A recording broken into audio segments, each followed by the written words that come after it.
कोविड-19 के मद्देनजर परीक्षाओं को टालने की मांग वाली याचिका पर सुप्रीम कोर्ट ने यूजीसी योजना के मुताबिक ही विश्वविद्यालयों में अंतिम वर्ष के परीक्षा के आयोजन सितंबर में कराने पर दी सहमति। गरीबों के वित्तीय समावेशन के लिए शुरू की गई प्रधानमंत्री जनधन योजना के आज 6 साल पूरे हुए। इसकी योजना के तहत अब तक 40.35 करोड़ से ज्यादा खाते खोले जा चुके हैं।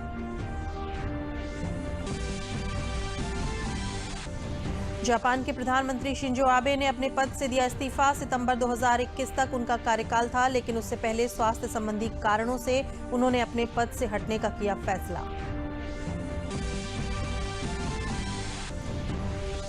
मुख्यमंत्री योगी आदित्यनाथ ने साप्ताहिक लॉकडाउन का कड़ाई से पालन किए जाने की कही बात। कोविड-19 के संक्रमण की चेन को तोड़ने के लिए प्रयास जारी रखने के दिए निर्देश।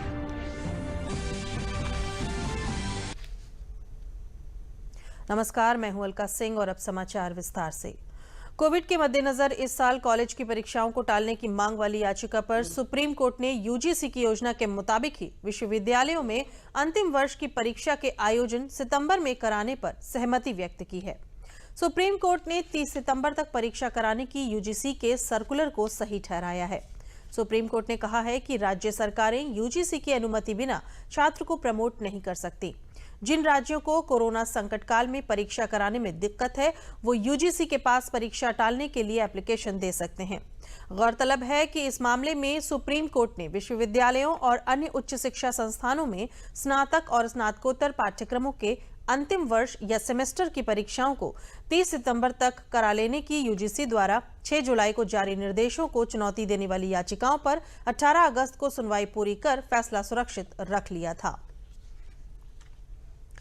गरीबों के वित्तीय समावेशन के लिए शुरू की गई प्रधानमंत्री नरेंद्र मोदी की महत्वाकांक्षी योजना प्रधानमंत्री जनधन योजना को आज 6 साल पूरे हो गए हैं। इसके तहत अब तक 40.35 करोड़ से ज्यादा खाते खोले जा चुके हैं।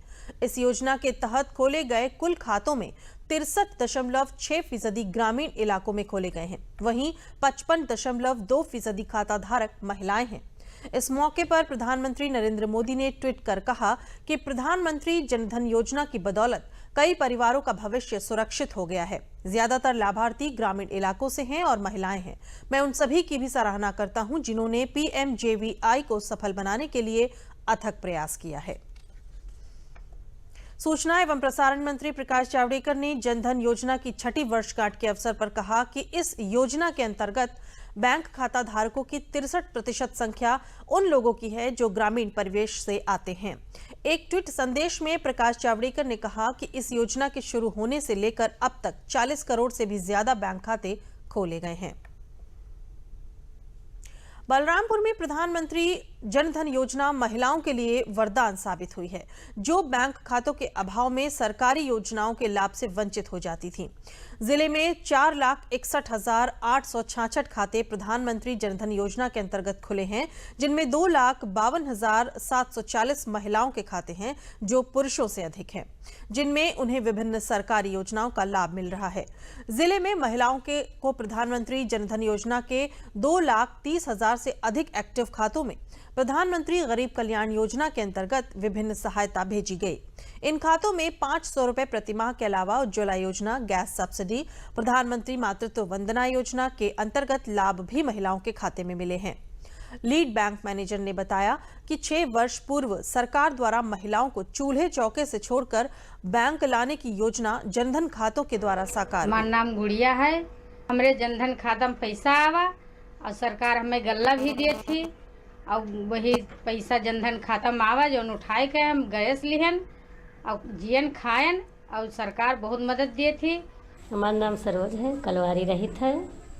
लॉकडाउन में सरकार हमें जनधन खाता में यहाँ 500 रुपया 3 चक्कर दी, गैस भरा है, हमें राशन भी मिलत है, अपने बाल बच्चन जिया है।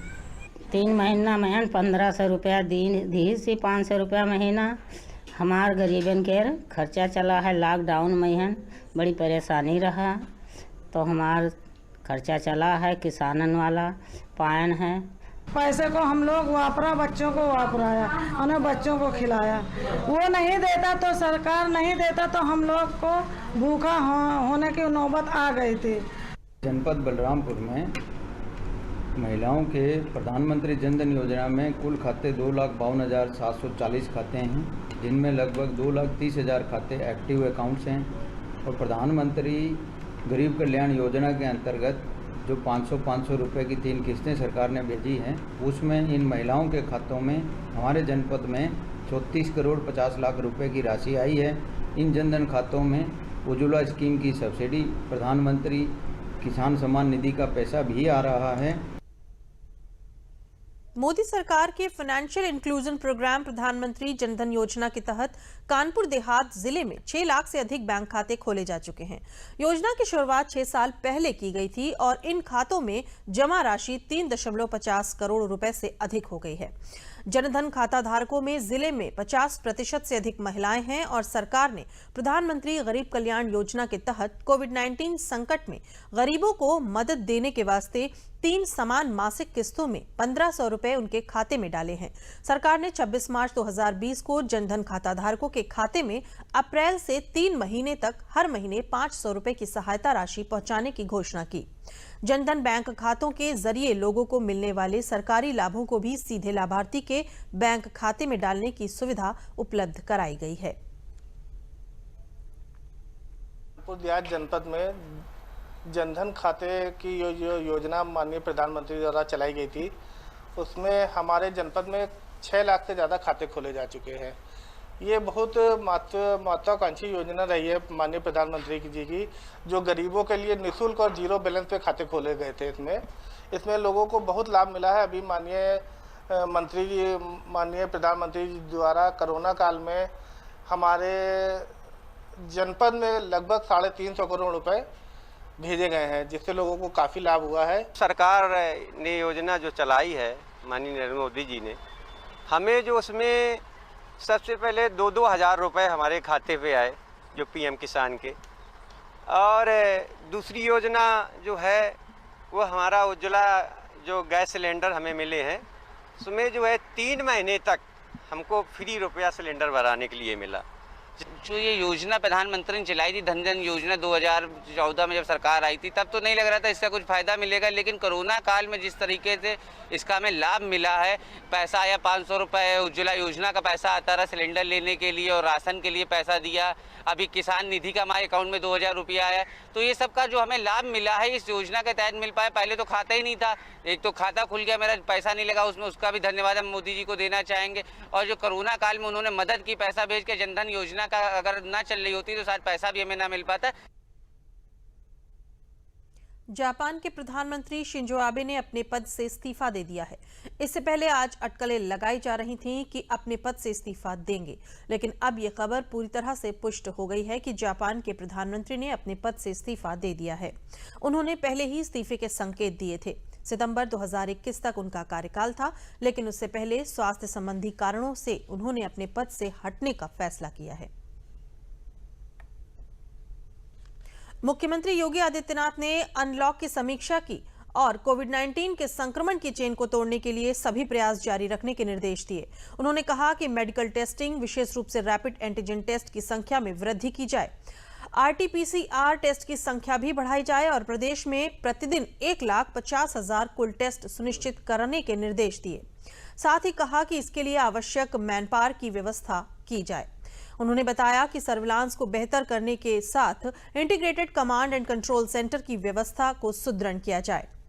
मुख्यमंत्री ने कहा कि कोविड-19 के संक्रमण के प्रति व्यापक जागरूकता का प्रसार इस प्रकार किया जाए जिससे संक्रमित लोग सामने आने से न घबराएं और कोविड-19 से बचाव संबंधी प्रोटोकॉल का पालन करते हुए सभी गतिविधियां प्रारंभ होनी चाहिए तथा सरकारी कार्यालयों में अवकाश पर रहने वाले कार्मिकों तथा स्वास्थ्य कार्मिकों को छोड़कर कार्यालय अवधि में प्रत्येक समय 50% कर्मियों की उपस्थिति प्रत्येक दशा में रहनी चाहिए। मुख्यमंत्री ने कहा कि समस्त जिलाधिकारी कोविड संबंधी कार्यों के साथ साथ जनता की समस्याओं का समाधान सुनिश्चित करें। अलीगढ़ के AMU के इतिहास में 27 अगस्त को केंद्रीय मंत्री डॉक्टर रमेश पोखरियाल निशंक ने वीडियो कॉन्फ्रेंसिंग के जरिए JN मेडिकल कॉलेज में बने एजुकेशन सेंटर का शुभारंभ किया। इस सेंटर के निर्माण के लिए केंद्र सरकार ने 2 करोड़ रुपए दिए थे। इसमें एक साथ 150 मेडिकल के छात्र परीक्षा दे सकेंगे। उन्होंने कहा कि एएमयू व मेडिकल में वो क्षमता है कि जो भारत की नई शिक्षा नीति के अनुसार ग्लोबल नॉलेज सुपर पावर बनाने के हमारे सपनों को साकार कर सके। सर सैयद से लेकर उन्होंने एएमयू की उपलब्धियों का गुणगान किया और कहा कि एएमयू परिसर बहुत खूबसूरत है। कोरोना काल में मेडिकल ने अपना अहम भूमिका निभाई है। देश की आधी आबादी को मौका मिलते ही अपनी पहचान बनाने में समय नहीं लगता। लखनऊ के चिन्हट ब्लॉक की तिवारीगंज की रहने वाली रेखा और रोशनी ने भी अपनी हिम्मत और मेहनत से अपने जीवन की परेशानियों पर विजय प्राप्त कर ली है। लॉकडाउन के दौरान हुई आर्थिक मुश्किलों में इन्होंने जीविका चलाने के लिए नई राह अपनाकर सपनों को पूरा करने का काम किया है। महिलाएं किसी से पीछे नहीं हैं। मौका मिलते ही अपनी मेहनत से अवसर को वो तलाश लेती हैं। ऐसा ही कर दिखाया है लखनऊ के तिवारीगंज की रहने वाली रेखा और रोशनी ने। कोरोना काल में लॉकडाउन के दौरान उत्पन्न हुई परिस्थितियों में कुछ करने की चाहत थी। उन्हें परिवार की चिंता भी थी। रोजी रोटी कैसे चलेगी, बच्चों की पढ़ाई कैसे होगी। ऐसे में इन्हें राह दिखाई आजीविका मिशन ने।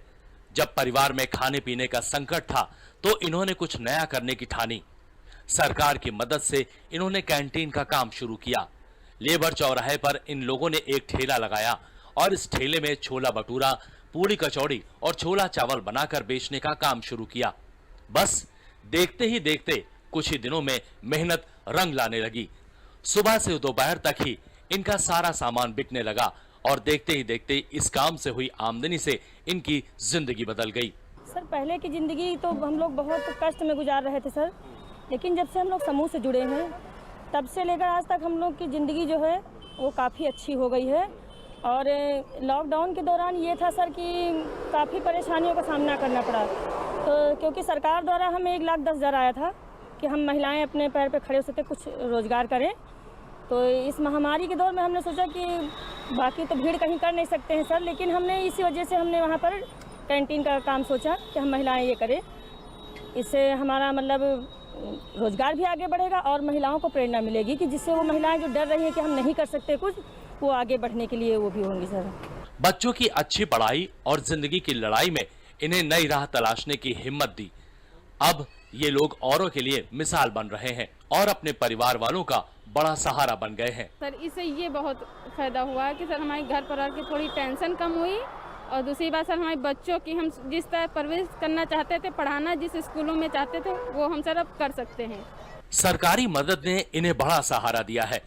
आजीविका मिशन के तहत स्वयं सहायता समूह से जुड़ने के बाद मिली मदद से इन्होंने अपने जीवन को संवार लिया है। जब थोड़ा सा लॉकडाउन में ढील हुआ तो उसके अंतर्गत ये ठेले और खोमचे अपना लगा के इन लोगों ने अपना काम शुरू किया। NRLM के तरफ से इनको हम RF और CIF से इनके खातों में मैंने पैसा भेजा। आज स्थिति ये है कि हमारा तिवारीगंज गांव ही नहीं, लखनऊ में जो हमारे विकासखंड चिन्हट के अंतर्गत जो ग्राम पंचायतें आती हैं, हमारी समूह की बहनें कभी ये नहीं कहेंगी कि हमें खाने की दिक्कत है, क्योंकि हमने हर हाथ को काम दे दिया है और बड़े स्वेच्छा से ये लोग अपना कार्य कर रही हैं। रेखा और रोशनी ने आपदा में अवसर ही नहीं खोजा, बल्कि महामारी से प्रभावित अन्य लोगों को भी एक राह दिखाई है। संघर्ष से मुसीबत पर विजय पाई है। महिलाएं किसी से कमजोर नहीं होती, ऐसा ही कुछ कर दिखाया है रोशनी और रेखा ने। लखनऊ की रहने वाली ये महिलाएं नारी सशक्तिकरण के लिए एक मिसाल हैं। इन्होंने जो कर दिखाया है वो आत्मनिर्भर भारत की कहानी कहता है। अपने परिवार को सशक्त करती हैं, साथ ही अपने समाज और देश को भी आगे बढ़ाने में अपनी महत्वपूर्ण भूमिका अदा कर रही हैं। कैमरामैन दिनेश सिंह के साथ विकास सिंह, DD न्यूज़, लखनऊ। प्रधानमंत्री के स्लोगन लोकल के लिए वोकल और आत्मनिर्भर भारत से प्रेरित होकर युवकों का एक समूह फल, साग और सब्जी की इस तरह मार्केटिंग कर रहा है कि जिससे जुड़े युवकों का एक समूह आर्थिक रूप से आत्मनिर्भर तो हो ही रहा है। वाराणसी में नए स्टार्टअप से जुड़कर युवा दे रहे हैं लोगों को रोजगार। फार्म सोर्स नाम से स्टार्टअप शुरू करके राहुल सिंह लोगों को सब्जियों और फलों की होम डिलीवरी कर रहे हैं। इस काम में राहुल सिंह ने कई लोगों को रोजगार भी दिया है। फार्म सोर्स में सब्जियों को किसानों से खरीदा जाता है और उसको अच्छी तरह साफ किया जाता है ताकि डिलीवरी के समय सब्जियों में किसी प्रकार का बैक्टीरिया या वायरस ना हो और लोगों को बैक्टीरिया रहित फल और सब्जियां मिल सकें। इसके लिए राहुल सिंह ने ऐप भी बनाया है जो प्ले स्टोर से डाउनलोड किया जा सकता है।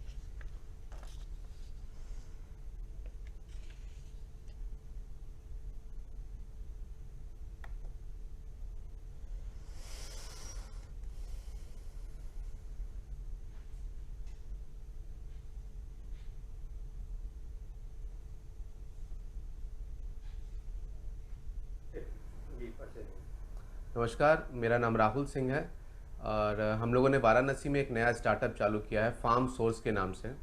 Farm source right now we are delivering fresh fruits and vegetables जिसको हम लोग सैनिटाइज करते हैं और यूवी चैम्बर के अंदर रख के उसको जो है डिसइंफेक्ट किया जाता है।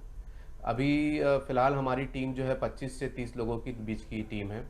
इसमें डिलीवरी बॉयज़ हैं, फ्लोर मैनेजर हैं, अकाउंटेंट हैं, टेक्नोलॉजी पार्टनर्स हैं, वो लोग भी इन्वॉल्व है इसके अंदर। और राइट नाउ 3 से 4 लाख के आसपास के हम लोगों की पर मंथ की बिलिंग होती है फ्रेश वेजिटेबल्स एंड फ्रूट्स की। हम लोग नए नए प्रोडक्ट इसके अंदर अभी ऐड करते जा रहे हैं, जैसे ऑर्गेनिक प्रोडक्ट हो गए, जैसे एक्जॉटिक फ्रूट्स हो गए और इम्यूनिटी बूस्टर्स हो गए। हम लोगों का फर्स्ट स्टेप मॉर्निंग में जाते हैं, डायरेक्ट फार्मर के यहाँ से सब्जी लेकर के आते हैं। उसके बाद यहाँ पे सब्जी की सॉर्टिंग होती है, वॉशिंग होती है, सैनिटाइज वॉश होता है। उसके बाद हम लोग सब्जी को यूवी चैम्बर में डालते हैं। उसके बाद उठा करके यहाँ पे हम लोग पैकिंग करते हैं। उसके बाद डिलीवरी बॉय हमारा कस्टमर के घर ले जाके होम डिलीवरी करता है। सब्जी तो काफ़ी मतलब इनका क्या कहते हैं कि सर्विस काफ़ी अच्छा है। अब बाहर जाने में उतना वो नहीं हो रहा है, इतना क्या कहते हैं कि बाहर इतना कोरोना संक्रमण का वो फैला हुआ है, तो काफ़ी आसानी हो रहा है हम लोग को बाहर मतलब 10 तरह का। हाँ, ये फार्म सोर्स से मतलब आ रहा है सब्जी, इंडिया स्टेट में है, ये लखदारा के पास में। कोविड-19 के कारण हुए लॉकडाउन ने हर तरफ प्रभाव छोड़ा। वाराणसी में हर विधा से जुड़े लोगों ने, वो चाहे समाजसेवी हो, व्यवसायी हो, संत हो या सभी ने अपने सांसद और प्रधानमंत्री नरेंद्र मोदी के आह्वान पर सेवा की। अब प्रधानमंत्री ने ऐसे लोगों को पत्र लिखकर उनका आभार जताया है और प्रोत्साहित किया है। ये मेरे लिए हृदय से अभिभूत होने और प्रसन्न होने का विषय है। हम लोगों ने जब प्रधानमंत्री जी ने आह्वान किया कि देश की जनता पे इस समय कष्ट है, देश के ऊपर इस समय भारी परेशानी है और इसमें सबको आगे बढ़ के सेवा करनी चाहिए, तो केवल सेवाभाव मन में लेकर के हमारे पूरी संस्था के सभी सहयोगी कर्मचारी जो कि स्वामी अतुलानंद रचना परिषद के तत्वाधान में संचालित होती है, आगे बढ़ के इस सेवा कार्य में आ गया है। मुझे हृदय से प्रसन्नता है कि प्रधानमंत्री जी ने हमारे कार्य को प्रामाणिकता दी है। इसके लिए प्रधानमंत्री जी को बहुत बहुत साधुवाद को उन्होंने हम लोगों के कार्य को सराहा। इसमें विशेष खास बात ये रही कि हम लोगों ने बेजुबान जानवर जो हैं, पशु पक्षी, उनका पूरा ख्याल रखा और उनके पसंद की चीज़ें उनको खिलाई। पक्षियों को बाजरे का चारा, गिलहरी और चींटियों को सूखा आटा और मछलियों के लिए बिस्कुट का एक वेस्टेज आता है जो मछली चारे में, वो हर कुंडों में हम डाल के उनको खिलाए। मतलब बेजुबान जानवरों का पूरा ख्याल रखा गया। कोरोना के बढ़ते हुए खतरे को देखते हुए राज्य कारागार मंत्री जय कुमार जैकी ने फतेहपुर में अपनी विधानसभा जहानाबाद के विभिन्न ग्राम सभाओं का निरीक्षण कर आमजन की समस्याएं सुनी। उन्होंने आमजन को कोरोना संकट काल में अपने आप को स्वस्थ रखने के लिए स्वच्छता पर विशेष ध्यान देने के साथ साथ सोशल डिस्टेंसिंग, मास्क के प्रयोग व सरकार की गाइडलाइन का पालन करने की बात कही। उन्होंने कोरोना संकट काल में आमजन को सरकार द्वारा दी जा रही विभिन्न कल्याणकारी योजनाओं के बारे में जानकारी दी।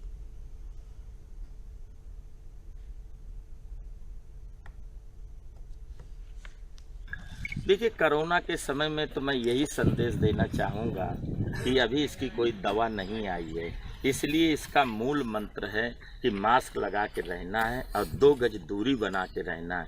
लेकिन इसे अपने हौसले को और बुलंद करते हुए अपने कामों को करते रहना है। ये कोरोना की महामारी में जब तक कोई दवा नहीं आ रही है तब तक के लिए यहाँ पर मास्क लगाना, 2 गज की दूरी बना के रखना, हरी सब्जियाँ खाना, काढ़ा पीना ये सब करते हुए अपने आप को सुरक्षित करते हुए अपने सभी कामों को करें। ने कोरोना के विषय में जानकारी दी, उसके बचाव के भी लक्षण बताए और ये किसान सम्मान निधि की जो बातें कही वो हमारे लिए हितकर की बातें हैं और हमारे गांव के विकास की जो बातें हैं, उन्होंने जो भी कहा वो हमारे गांव के प्रति अच्छी हैं। प्रदेश में तेजी से बढ़ रहे कोरोना संक्रमण को देखते हुए प्रधानमंत्री ने बांदा के राजकीय मेडिकल कॉलेज व मंडलीय कोविड हॉस्पिटल को पीएम कोविड केयर फंड से 30 नए वेंटिलेटर उपलब्ध कराए हैं, जिसके बाद अब इस अस्पताल में 40 वेंटिलेटर हो गए हैं, जिससे अब चित्रकूट धाम मंडल के चारों जिलों के कोरोना संक्रमित मरीजों के इलाज में आसानी होगी। बांदा का राजकीय मेडिकल कॉलेज को वैश्विक महामारी के चलते मंडलीय कोविड हॉस्पिटल बना दिया गया है, जिसमें बांदा के अतिरिक्त महोबा, चित्रकूट और हमीरपुर के कोरोना संक्रमित मरीजों को भी भर्ती करके उनका इलाज किया जाता है। मेडिकल कॉलेज को 1000 ऑक्सीजन सिलेंडर भी पीएम कोविड केयर फंड से भेजे गए हैं, जिसके बाद अब यहां पर कोरोना संक्रमण के चलते भर्ती होने वाले मरीजों का बेहतर तरीके से इलाज हो पाएगा। अभी तक की रिसर्च से इंडिया में और बाहर ये पता चला कि जो मरीजों की मौत हो रही है कोविड से, वो ऑक्सीजन की कमी या वेंटिलेटर और क्रिटिकल केयर की वजह से हो रही थी। तो इस चीज़ को ध्यान में रखते हुए हमारे प्रधानमंत्री जी और हमारे चीफ मिनिस्टर साहब दोनों ही की कंसर्न थी कि मोर्टेलिटी को कम करना, मृत्यु दर को कम करना है। तो उस चीज़ के लिए सारे मेडिकल कॉलेजों की कैपेसिटी एनहांसमेंट, उनकी क्षमता को बढ़ाया जाना था।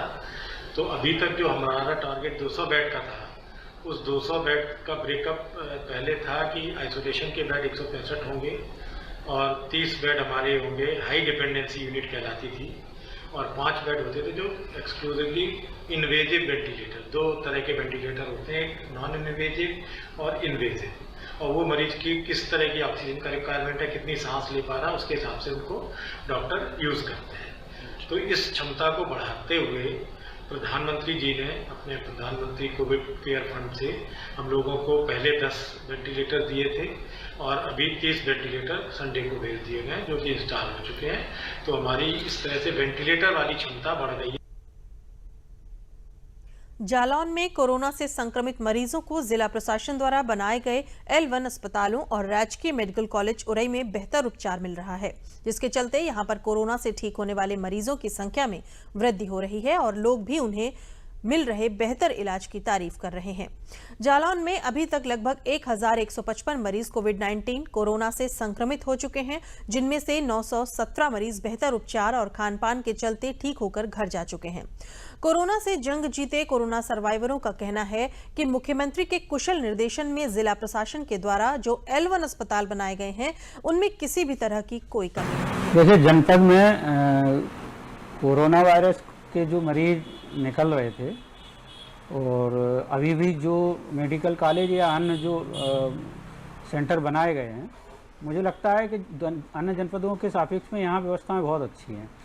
मेडिकल कॉलेज में तो मतलब बता नहीं सकते कि जो व्यवस्थाएं लोग बताते थे कि सरकारी व्यवस्थाओं में कमियां रहती ये रहती, लेकिन वहाँ का स्टाफ, मेडिकल स्टाफ, खासतौर से प्रिंसिपल डीनाथ मनोज वर्मा जो वहाँ के इंचार्ज हैं, व्यवस्थाएं देखते हैं, मैट्रन हैं, समन्वय, ये लोग इतने सजग रहते हैं। मरीज का अगर थोड़ा सा मैसेज पहुंचा कि हमें ये चीज़ समस्या हो रही है, ये दिक्कत हो रही, वहाँ उसकी मतलब क्विक रूप से उसको देख रेख करते हैं। हम वहाँ 10 दिन रहे और ये महसूस नहीं हुआ एकांत छोड़ने के अलावा, क्योंकि हम रूम में थे, अलग थे, लेकिन उसके अलावा सब व्यवस्थाएं बिल्कुल ओके रही। कहीं से महसूस नहीं हुआ कि कोई कमी हो सकती है। हमको बहुत अच्छा इलाज मिला, टोटल एसी रूम थे, बढ़िया खाना पीना, टाइमली खाना, टाइमली नाश्ता वगैरह सभी आता था, अच्छी सुविधाएं मिली ताकि हमारे स्वास्थ्य के लिए लाभदायक रहा। कोरोना से मैं 22 मई को ग्रसित हुआ था, इन्फेक्टेड हुआ था। इसके बाद एम्बुलेंस आती है, ले जाती है L1 हॉस्पिटल में, अच्छी सुविधा है। वहाँ 10 दिन रहा, गवर्नमेंट ने काफ़ी ज़्यादा ध्यान दिया, सब कुछ अच्छा था, टैबलेट्स भी वगैरह, प्रिकॉशंस भी वगैरह दे रहे थे, देख रहे थे सुबह शाम आके, खाना पीना भी अच्छा है, ओवरऑल अच्छा। हापुड़ में श्री शांति स्वरूप कृषि इंटर कॉलेज के वरिष्ठ शिक्षक अजय कुमार मित्तल ने श्री रामचरितमानस को एक छोटे से कांच की प्लेट पर अंकित कर India book of world record में अपना नाम दर्ज कर जिले का नाम देश में रोशन कर दिया है। इस उपलब्धि पर शहर के अनेक गणमान्य लोगों ने उन्हें बधाइयां दी। शुक्रवार को विद्यालय में सदर विधायक, पालिका चेयरमैन सहित अन्य अतिथिगण उनकी प्लेट का विमोचन किया। उन्होंने बताया कि सुइयों से कांच की प्लेट पर सूक्ष्मतम हस्त उत्कीर्णित एक पृष्ठीय श्री रामचरितमानस के रूप में एक अद्भुत और अद्वितीय कृति को India book of world record में सम्मिलित किया गया, जो जिले के लिए गौरव का विषय है। पेड़ लगाने की बात आती है तो मेरा जो टारगेट रहता है बच्चों के बीच में वो होता है पेड़ लगाने से ज़्यादा पेड़ बचाओ। और मेरा शुरू से ही शौक़ रहा है कि मैं कॉपी पे कम से कम लिखता हूँ और बच्चों को कम से कम कागज़ खर्च करने की प्रेरणा देता हूँ। उसी में ही मैं बारीक लिखने का मेरा शौक़ रहा, शुरू से ही सीधा लिखने का शौक़ रहा। आज भी जब मैं लिखता हूँ तो लाइनदार की बजाय मैं प्लेन पेपर पे और कम से कम जगह में ही बहुत सारा मैटर लिख लेता हूँ। इसी से मुझे प्रेरणा मिली कि जो हमारे धार्मिक ग्रंथ हैं, भगवत गीता और हमारी रामचरितमानस, तो वो बहुत मोटे मोटे ग्रंथ हैं। तो एक शौक़ के तौर पर मैंने ये प्रण लिया, ये सोचा कि भाई जो हमारे ग्रंथ की रचनाएं हैं उनको एक ही जगह पे अंकित किया जाए। बेशक वो पढ़ने में ना आए लेकिन सामने पटल पर अगर दिखाई दें। रामचरितमानस, गीता इतने मोटे ग्रंथ हैं, अलमारी में रखने पड़ते हैं, लेकिन अगर ये रचनाएं हमारे सामने दिखाई देंगी तो ये हमें और ज़्यादा प्रेरित करेंगी। तो इसी प्रेरणा से मैंने पहले 2015 में भगवत गीता की 700 श्लोकों की 1400 लाइनें लिखी थी, जो कि मात्र 6.4 सेंटीमीटर लंबी और 4.15 सेंटीमीटर चौड़ाई में, यानी कि लगभग 26.5 वर्ग सेंटीमीटर में लिख दी थी। अयोध्या के सभी जर्जर और करीब अपना अस्तित्व खो चुके प्राचीन मंदिरों के सौंदर्यीकरण का कार्य कराकर अयोध्या को अलौकिक और आकर्षक रूप में स्थापित किया जाएगा। इसके अतिरिक्त अन्य तमाम सुविधाओं को उपलब्ध कराने की प्रक्रिया भी शुरू कर दी गई है। अयोध्या में जन सुविधा केंद्र बनाए जाने के साथ ही प्रमुख मार्ग के सौंदर्यीकरण योजना के तहत प्रमुख चौराहों को विशेष रूप से सजाने और संवारने के लिए प्रदेश सरकार ने 20 करोड़ रुपए की पहली किस्त जारी कर दी है। कुल मिलाकर केंद्र और प्रदेश सरकार त्रेता युग के बाद अब अयोध्या को भगवान राम की गरिमा के अनुसार पुनः स्थापित करने के हर उपक्रम को अंतिम रूप दे रही है। राम जन्मभूमि पर 5 अगस्त को हुए भूमि पूजन के बाद मंदिर निर्माण का कार्य शुरू कर दिया गया है। वहीं मंदिर निर्माण को देखने के लिए दुनिया भर के लोग अयोध्या पहुंच रहे हैं, जिसको ध्यान में रखते हुए केंद्र व प्रदेश सरकार ने तमाम योजनाओं के तहत आने वाले पर्यटकों व श्रद्धालुओं को सुविधाएं उपलब्ध कराए जाने की कवायद शुरू कर दी है।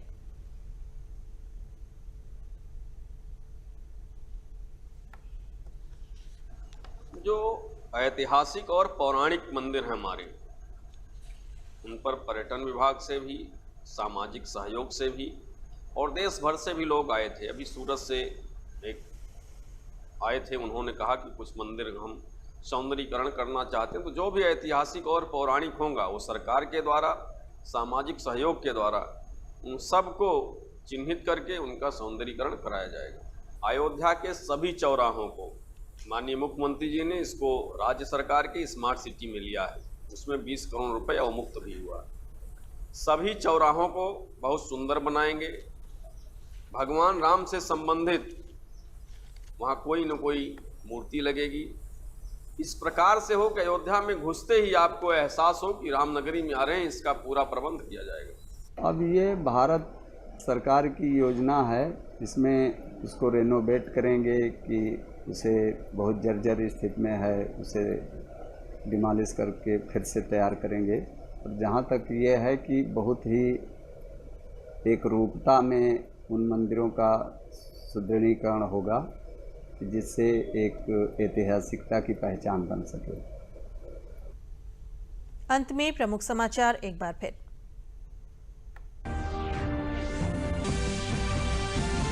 कोविड-19 के मद्देनजर परीक्षाओं को टालने की मांग वाली याचिका पर सुप्रीम कोर्ट ने यूजीसी योजना के मुताबिक ही विश्वविद्यालयों में अंतिम वर्ष की परीक्षा के आयोजन सितंबर में कराने पर दी सहमति। गरीबों के वित्तीय समावेशन के लिए शुरू की गई प्रधानमंत्री जनधन योजना के आज 6 साल हुए पूरे। इसके योजना के तहत अब तक 40.35 करोड़ से ज्यादा खोले जा चुके हैं खाते। जापान के प्रधानमंत्री शिंजो आबे ने अपने पद से दिया इस्तीफा। सितंबर 2021 तक उनका कार्यकाल था, लेकिन उससे पहले स्वास्थ्य संबंधी कारणों से उन्होंने अपने पद से हटने का किया फैसला। मुख्यमंत्री योगी आदित्यनाथ ने साप्ताहिक लॉकडाउन का कड़ाई से पालन किए जाने की कही बात। कोविड-19 के संक्रमण की चेन को तोड़ने के लिए प्रयास जारी रखने के दिए निर्देश। इसी के साथ समाचार समाप्त हुए। नमस्कार।